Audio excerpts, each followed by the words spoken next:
L'humanité est-elle la seule à avoir une histoire? Thèse. Seul l'homme est conscient de son existence. Parce qu'il est conscient de lui-même, il sait qu'il a une histoire. Antithèse.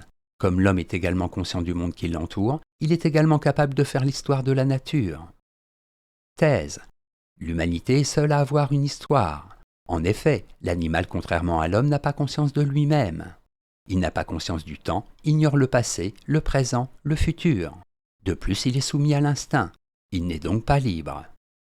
Premier argument, l'histoire commence avec la conscience. Nous ne pouvons faire l'histoire de notre vie qu'à partir du moment où nous avons pris conscience de notre existence, c'est-à-dire vers l'âge de 3 ans. Avant, nous ne savons rien de nous-mêmes, sinon ce que nous disent ceux qui nous ont connus petits. Prendre conscience, c'est aussi saisir ce qu'est le temps, savoir qu'hier n'est plus, que demain n'est pas encore, et que le présent que je vis est déjà passé au moment où j'en parle. Tout cela, l'animal l'ignore, sa mémoire n'est pas consciente.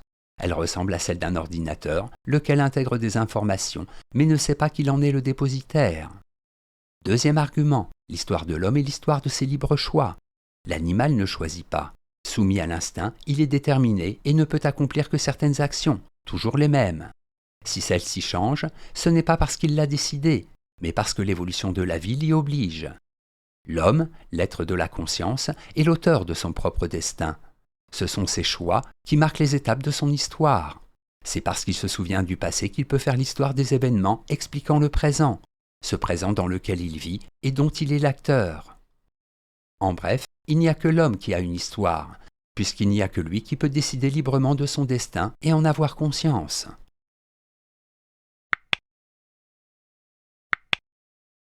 Antithèse, l'humanité n'est pas la seule à avoir une histoire.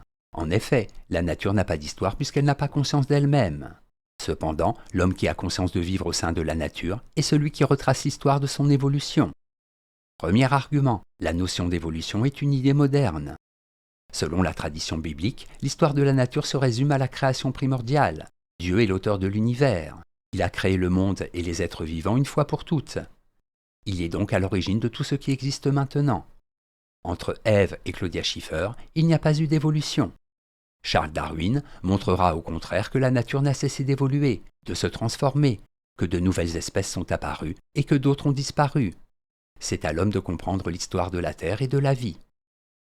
Deuxième argument, toute chose a une histoire. La grande découverte des premiers philosophes grecs est d'avoir compris que la nature n'a pas toujours été ce qu'elle est. Elle a une histoire que l'homme doit pouvoir expliquer. Non seulement les êtres vivants, mais aussi l'univers, les éléments ont une histoire. Le XVIIIe siècle reprendra à son compte cette idée. Les sciences, la botanique, la biologie, la géologie, l'astronomie vont s'attacher à montrer comment la nature est devenue ce qu'elle est. Aujourd'hui, l'homme, sans prétendre, loin de là tout connaître, peut malgré tout écrire les grandes lignes de l'histoire de l'univers, de l'histoire de la vie. En bref, tout être, vivant ou animé, a une histoire. Mais seulement l'homme doué de conscience peut retracer cette histoire et comprendre l'évolution. Synthèse, seule l'humanité a une histoire parce que seul l'homme est l'être de la conscience. Il est le seul à connaître le temps, à distinguer le présent du passé et du futur. Il est également le seul à pouvoir librement décider de ses actes. Contrairement à l'animal, il n'est plus soumis à l'instinct. En ce sens, c'est la liberté de choix de la conscience humaine qui fait l'histoire de l'humanité. Mais c'est aussi parce que l'homme a conscience du monde qui l'entoure qu'il peut expliquer l'ordre des choses, des réalités naturelles.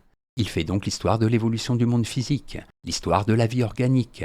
C'est pour cette raison que l'on peut affirmer sans se contredire que l'humanité a une histoire et que les animaux, les végétaux, les minéraux ont eux aussi une histoire, celle qui est écrite par l'homme. Notes et commentaires. Organique se dit de ce qui se compose de tissus et de cellules vivantes, par opposition à inorganique. Charles Darwin, médecin anglais, 1809-1882, auteur de l'origine des espèces par voie de sélection naturelle.